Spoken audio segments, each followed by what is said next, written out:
Hey there, welcome back to my channel, Live Better. Listen, today we're diving into a topic that many have asked about. Why do most teenagers seem to tune out when it comes to their parents' advice? It's a common challenge, but fear not, we've got some insights and practical tips to go over. Before we jump in, make sure to hit the subscribe button and the ring notification bell so that you'll never miss out on our insightful content. All right? Now, let's get started. So, again, this today's video is why do teens struggle to listen? Okay, so let's talk about autonomy and independence. A lot of people are dealing with issues with their teens these days and even young adults. As our teens navigate the tricky waters of adolescence, they're actually craving independence like never before. And it's a natural part of growing up. Okay, so when we as parents, when we offer up our advice, it can sometimes clash with their strong desire for autonomy. And I'm sure you're wondering, what does anatomy mean? Some people know what it means, but in case you don't, in this case, in the context of a parent-teen relationship, anatomy refers to a teenager's desire for independence and self-governance, governance. Hope I said that right. So, what it is during the adolescence phase, individuals may go through like this phase of seeking autonomy where they strive to make their own decisions. They assert their identity and, establish a sense of control over their own lives. So, this happens to be a very natural development process that often leads to a type of tension between parents who try to offer guidance based on their own experience or knowledge and, teens and young adults who are eager to make their own choices.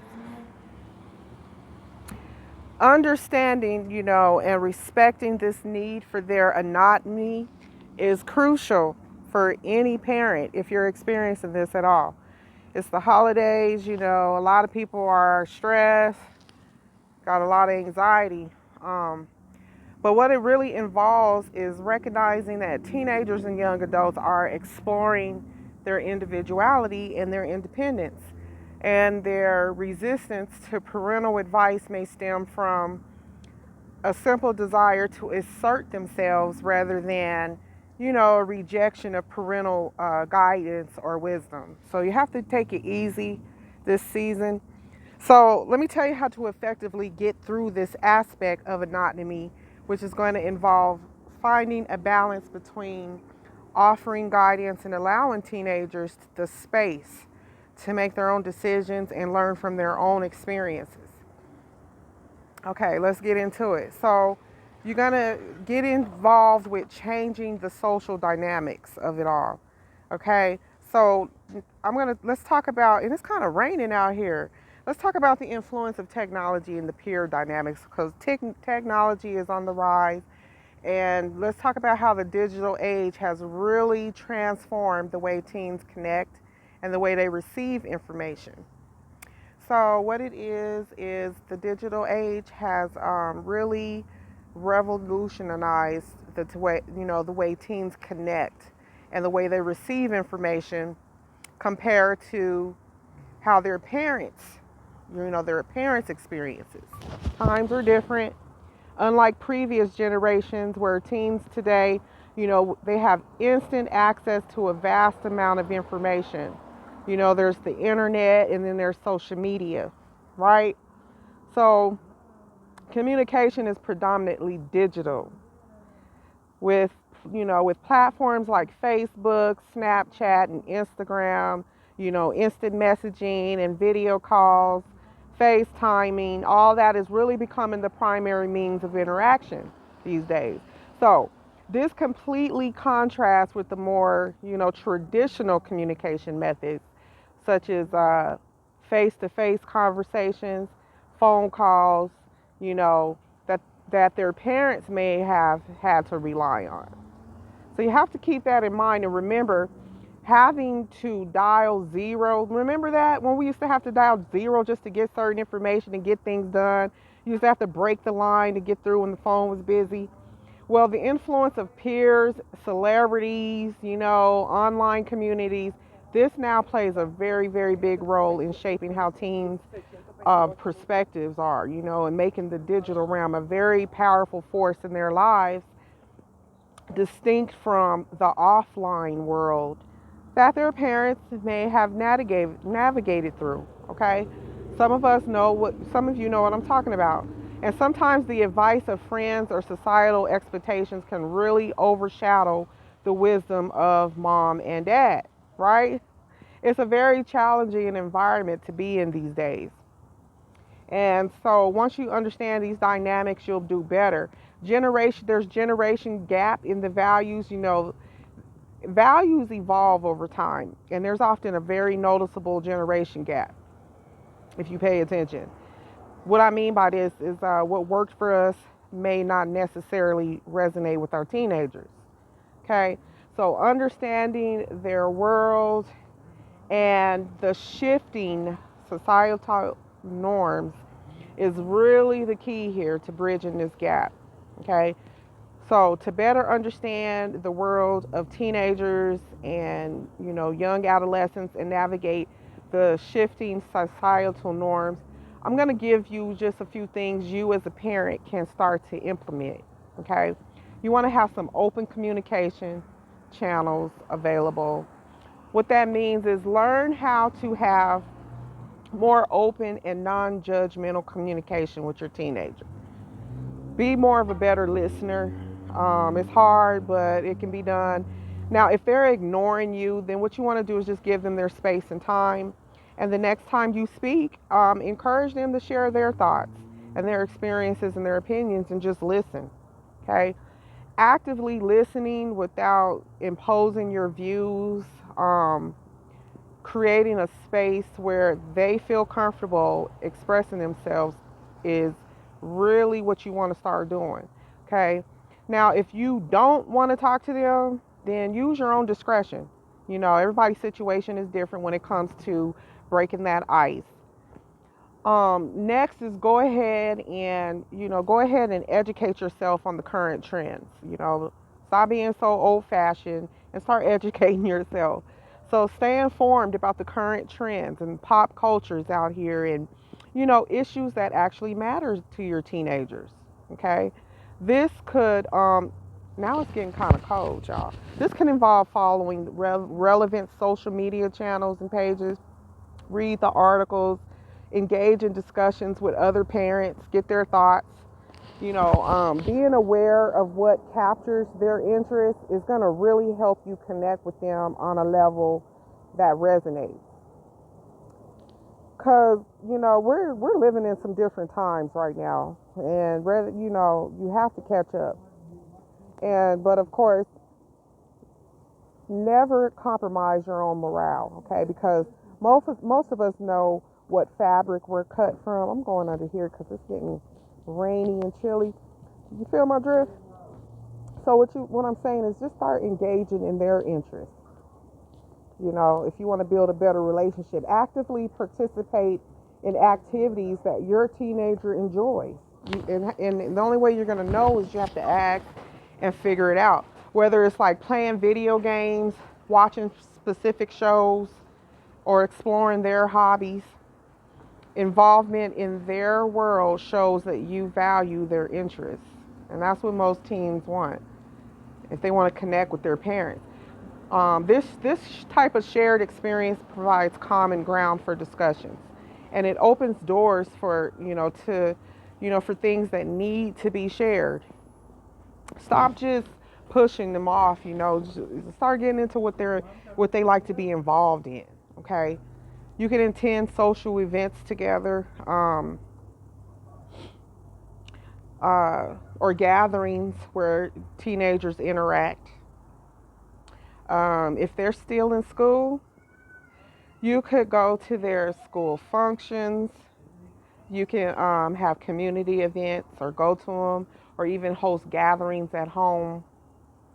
You know, and it'll help you observe their social dynamics and help you observe their preferences firsthand, and can provide somewhat, some insights into who their friends are. Get to know their friends. Help you connect with who they'd rather be around. You want to see who they'd rather be around, even if it's their relatives.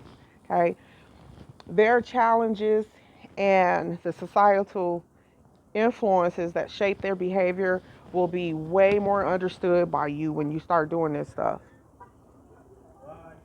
And then try to encourage diverse friendships, because a lot of people are slowly becoming segregated from their parents. There's no relationship there. So encourage your teenager to have diverse friendships, even outside of you, okay?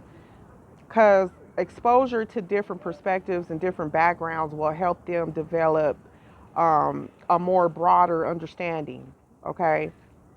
And this type of diversity can contribute to a more well-rounded worldview,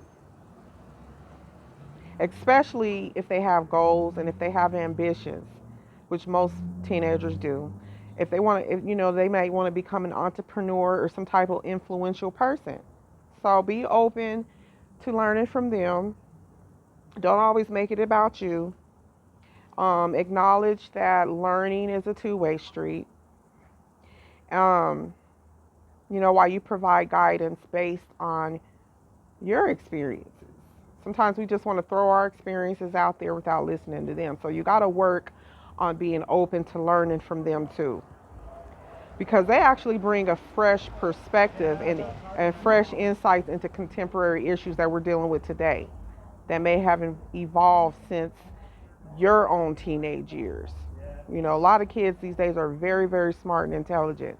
Today's kids know more than we know. So it pays to listen to them sometimes. Stay flexible and stay adaptive. And just recognize that they have, the societal norms and dynamics really are subject to change. We live in a changing world, okay? So be open-minded and flexible in your approach, adjusting your parental style to align with the evolving world, okay? This type of adaptability that you implement helps create an environment where your teenager will feel more understood and supported. And that's what you want. That's what we should want. By actively engaging with your teenagers and staying informed and maintaining an open mind, even if they're not your kids, it could be anybody's kids. You can bridge the generational gap and better understand their world and the shifting societal norms. Okay, just teenagers in general. This proactive approach will foster a very strong connection, and it'll facilitate more effective communication between the older generation and teenagers, parents and teenagers. Because it could be kids around you, it could be somebody you live next to, it could be somebody anywhere, at the grocery store, um, anywhere. So I'm about to end this because it's getting chilly out here, but practice active listening. That's really important. First up, active listening is more than just hearing words. It's about understanding their emotions and their perspectives, just by showing that you genuinely hear them out. We have to show them we hear them, and start laying the foundation for more meaningful conversations. Okay? Open and honest communication is what you want to start. So again, create a space for that open and honest dialogue and stop being so judgmental. Let's face it, no one likes being judged, you know? So as long as you approach discussions with an open mind and like a willingness to understand, you've done your part. Okay? Does it make sense to you? Plus, this, like I said, this creates a better chance for your team being more likely to engage in constructive conversations. It'll help them become a whole adult, a whole person a lot sooner. If not, there could be other underlying issues if you're not able to do this. Who knows? But empathy and validation is important, A lot of people lack empathy. Empathy is a game changer here. So start by trying to recognize and validate their emotions, sweet. Even if you don't fully agree, let God do the rest. Building this type of emotional connection will strengthen the trust, and it actually sets the stage for a more receptive audience. They'll be more receptive to listening to you, but you got to set that stage. We're all dealing with millennial children. So start to embrace technology. You know, Living in the digital age means embracing technology and stop being so lame about it. So try to get more involved in their online world, understand their interests, maybe get into who they're following, even friend your own kids so you can see what they're posting. And maybe even share a meme or two, or let them see what you post. Post positive stuff if you can. It's a fantastic way to connect on their level, okay? Just stay involved and stay informed and give them their space, you know, about what's happening in their world. They'll come around to you when they feel like they're ready. And what do I mean by that? Just stay up to date on the latest trends. Like being in the know helps you relate to them better. Like some of these teens follow certain celebrities online. Plus, it gives you better ideas on what you can conversate about. Maybe take them out to lunch or dinner and you can talk about stuff. Set realistic expectation. Okay, let's talk about expectations real quick. I know I said I was about to let you go, but perfection really isn't the goal here, okay? All you got to do is just set realistic expectations and allowing room for mistakes, and we're creating an environment, where our teens feel more comfortable learning and growing. So I'm gonna go on and get off this because it looks like this rain's coming down. I gotta get up out of here. So I hope this video gave you some type of value. As we wrap up today's discussion, remember this, that the parent-teen relationship these days is a journey. It's not a destination. I just want to leave with you by understanding why teens may struggle to listen, employing effective communication strategies, and adapting to the challenges of raising millennial children. We can create a more connected and supportive environment. We can do it. I see so many people talking about this.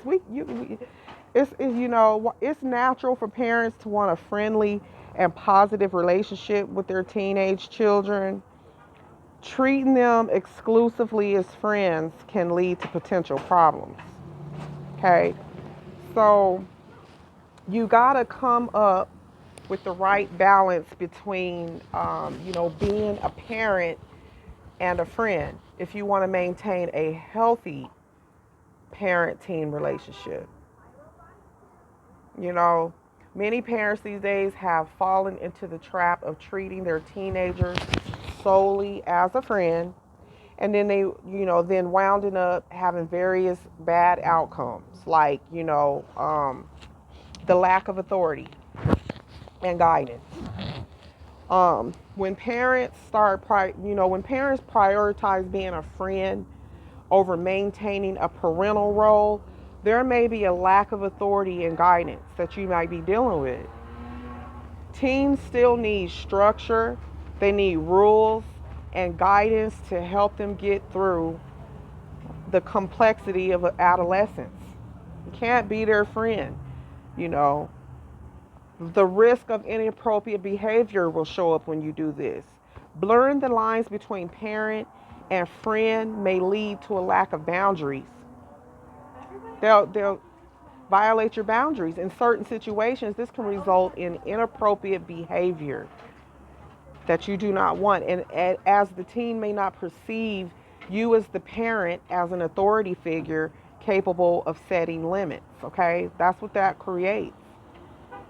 Emotional burden on the teen comes in.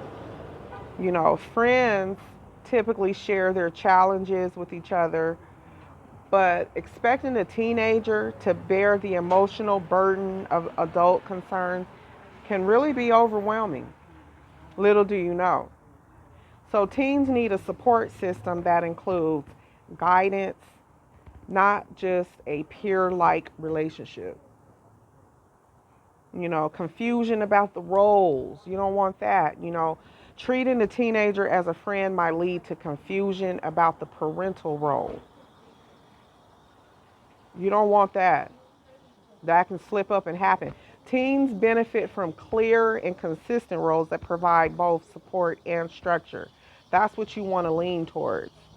When these roles are blurred, it can create uncertainty and instability for you and your teen.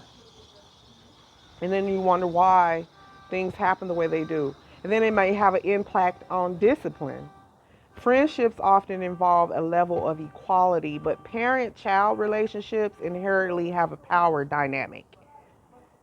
So if this dynamic is compromised by, treating the teen as an equal, it can undermine the effectiveness of discipline and the consequences. Okay? And so then you're going to have difficulty enforcing your rules.